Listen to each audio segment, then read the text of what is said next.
The issue of Ashkenazim, Sephardim, the origin of these different things, I always say that when a person's a Baal Tshuva, and certainly when a person's a Ger, they do have a certain freedom to decide to be Ashkenazi or Sephardi, meaning you're not necessarily bound by your parents' ethnic background if they were not keeping mitzvahs.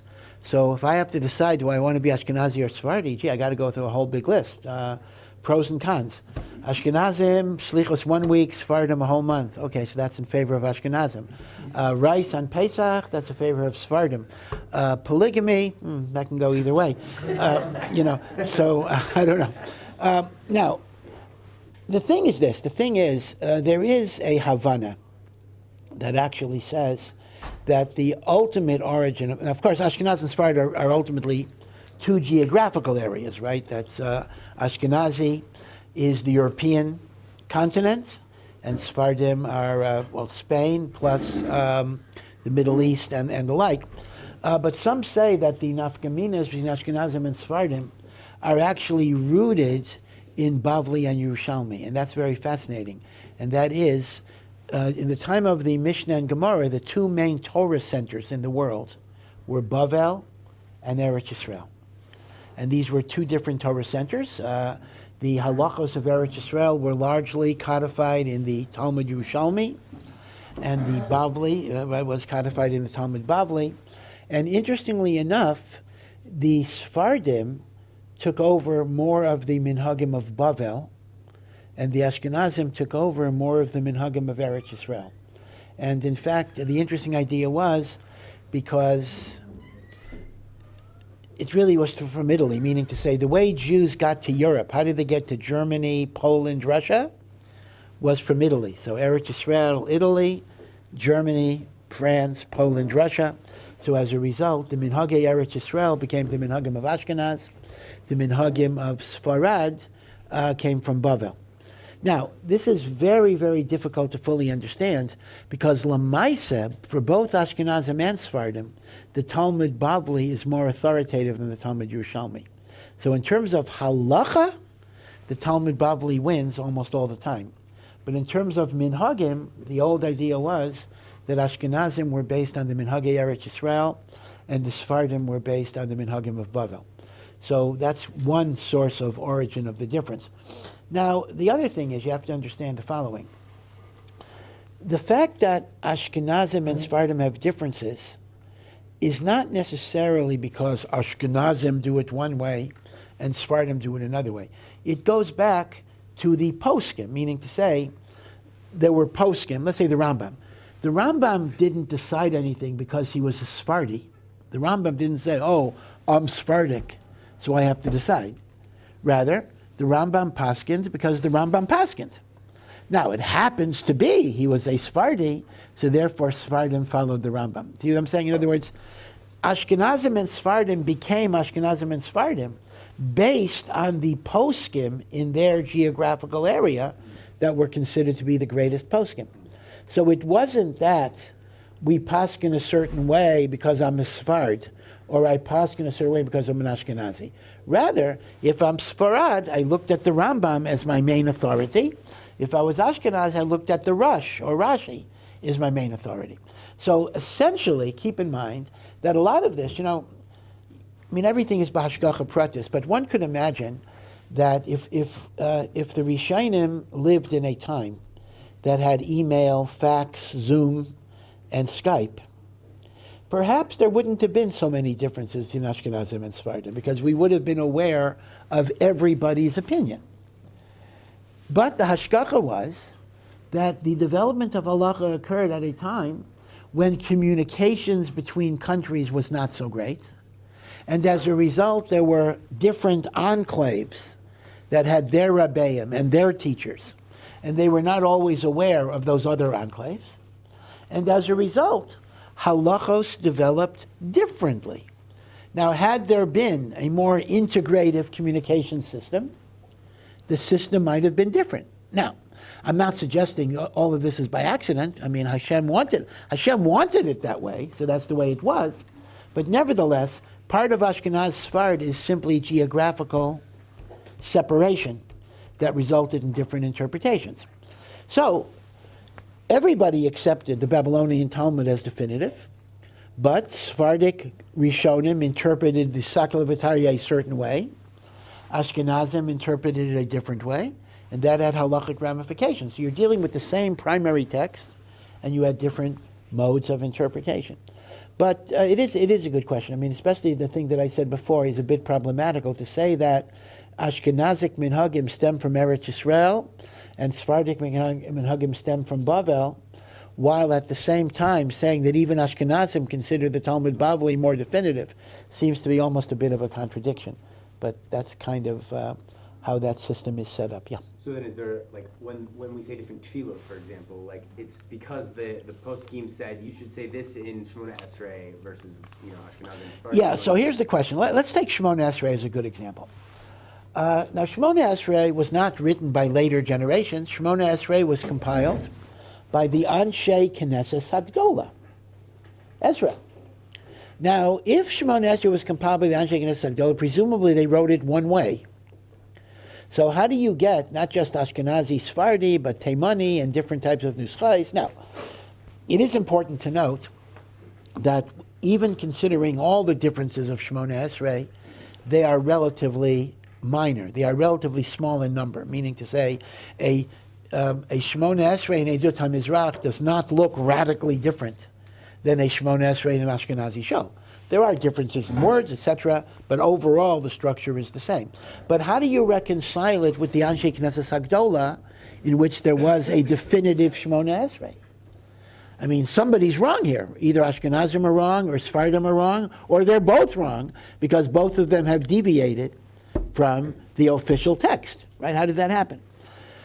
So there are really two types of explanations that are offered here. Maybe they amount to almost the same thing, but they are a little different. Explanation number one is the Anshe Knesset Hagdola never gave you a full text of Shimon Esrei.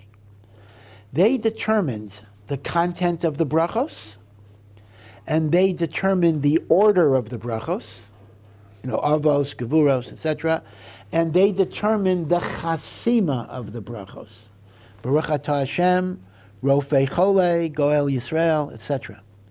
However, the particular stuff in the middle, how you express the prayer for the sick, they left it to local communities to be able to improvise. Now, what that means is that at some point in our history, not only was there Ashkenaz and Sfarad, there may have been 100 different versions. Every city may have had Shimon Esrei in a different way. Because according to this idea, the Anshe Knesset Hagdola never formalized a word-for-word text. They formalized the content of the brachos, illness, redemption, parnasa, and they formalized the order of the brachos, and they formalized the chasima of the brachos, the Baruch atah Hashem, but the stuff in the middle was left for local, and it could be that Sephardi and Ashkenazi and Taimani are the last survivors of what actually could have been multiple nuschais. Because eventually communities organize and they kind of standardize their liturgies within their areas. That is Mahalach number one.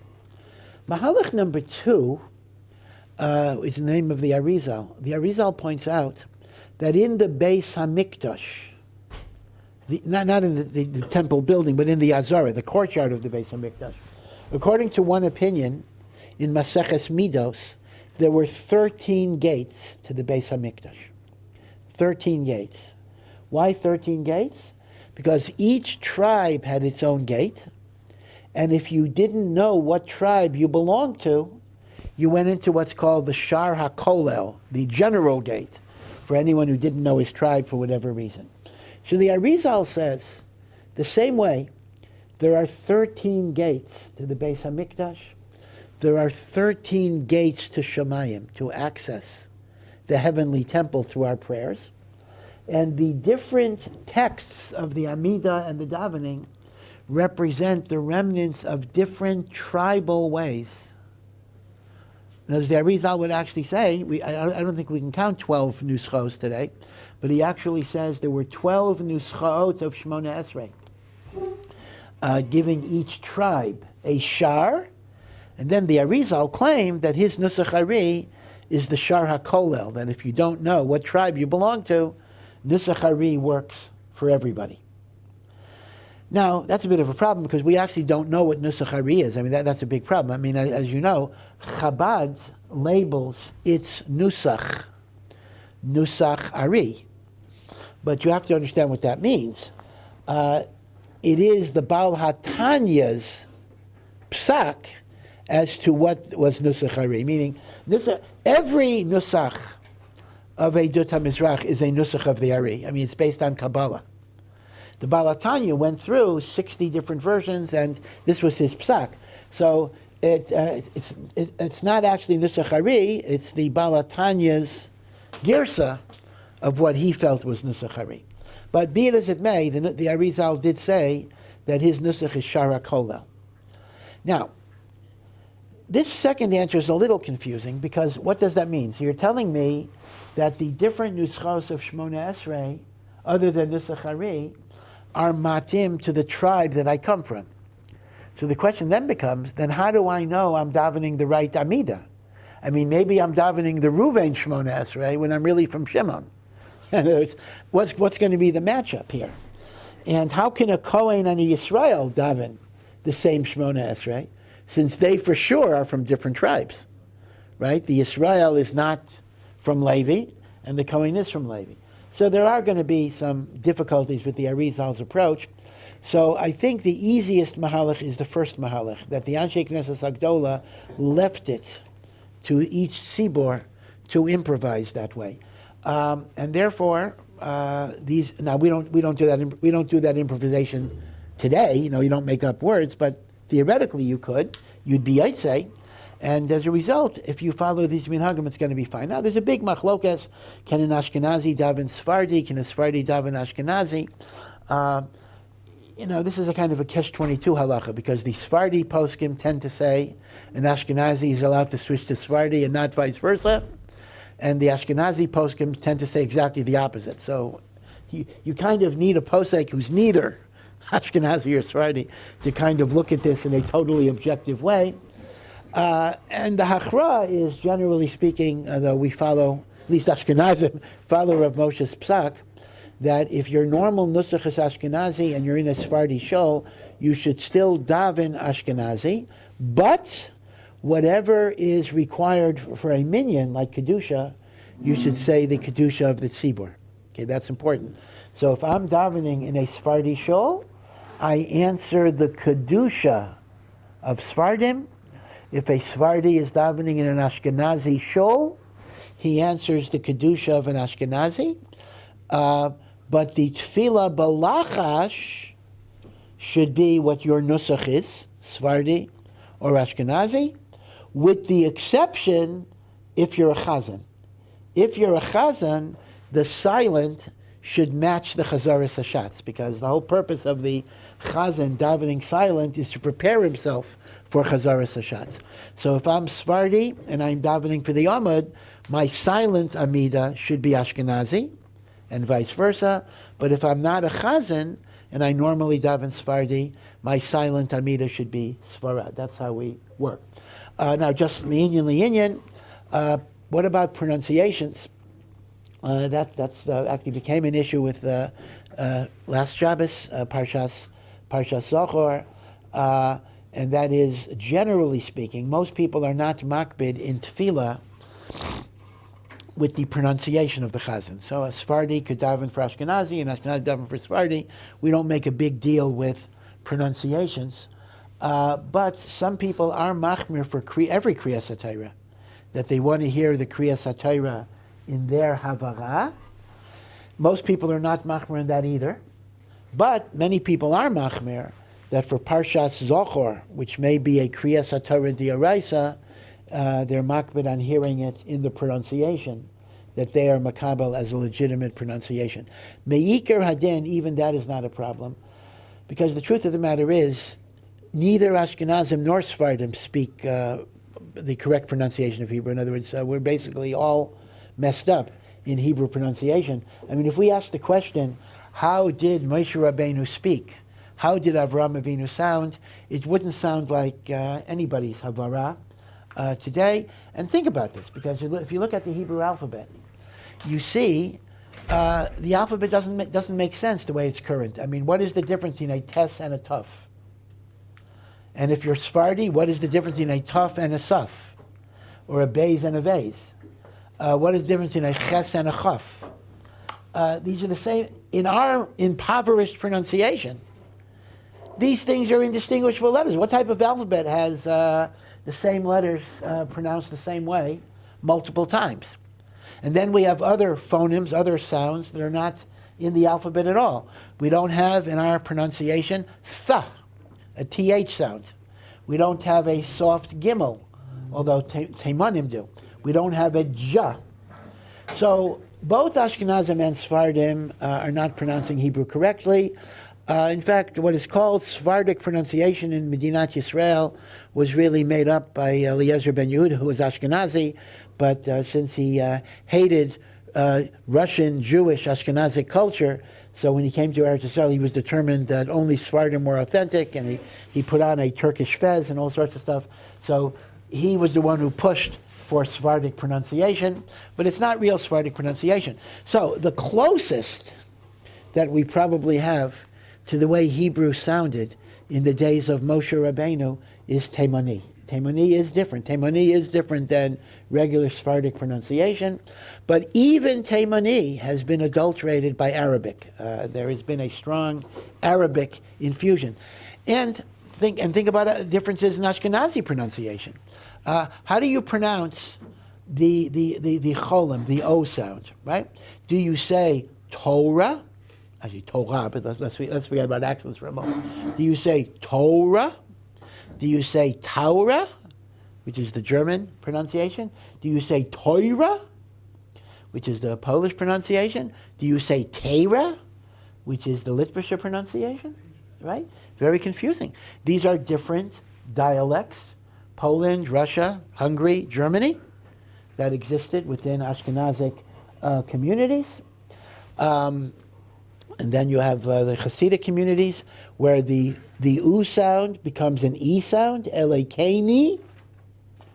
And that's the joke they say that, it says in Mishlei, Chanoch Lanar al pi darka. You should train a child according to his way. So it says too many parents are Glitzianers. They say, Chanoch Lanar al pi darki. Train the child according to my way, right? So where do you get that stuff? Where do you get pronunciations like that? The truth of the matter is, and I'm not the biggest expert in this, but a lot of Hebrew pronunciations were corrupted by the local secular language and the way it was pronounced. The way certain sounds were pronounced or not pronounced in general culture influenced the way Hebrew is pronounced.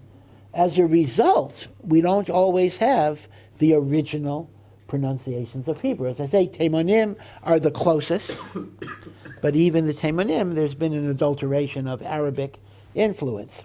But I do know at least one person who was born Ashkenazi. He's actually a London, but he's a little out of the box. He insists on only davening Teimani. He says, even though he's a regular Ashkenazi, but Teimani is Hebrew, and this is what he's going to daven with. And he says that people think, oh, there's no way. I'm 25. How can I learn to pronounce? And he says that's not so hard. You could habituate yourself to daven a Teimani or whatever it is. So the question that again, I know I'm digressing here. The question you might ask is, well, if all of us are speaking Hebrew wrong, then are any of us Yaitse anything? Am I Yaitse Shema? I mean, I'm not saying the words right. I'm mispronouncing the words. So there is a concept in halacha that's a very intriguing concept, and that is the valid pronunciation of Hebrew becomes defined by a community. That once a community has established a pronunciation of Hebrew, even if it's not the original pronunciation, it becomes halachically acceptable for members of that community. It's a very strange idea, because one would have thought pronunciation should have an objective reality standard. And yet halakha allows communities to define it by even their erroneous pronunciations. So that's why Hasidim are Yaitse with their pronunciation, and Litvaks are Yaitse with their pronunciation, and Germans, Yekis, are Yaitse with their pronunciation, etc. The only question is a person outside of that congregation going to be Yaitse with that pronunciation? So Hebrew does allow a multiplicity of pronunciations.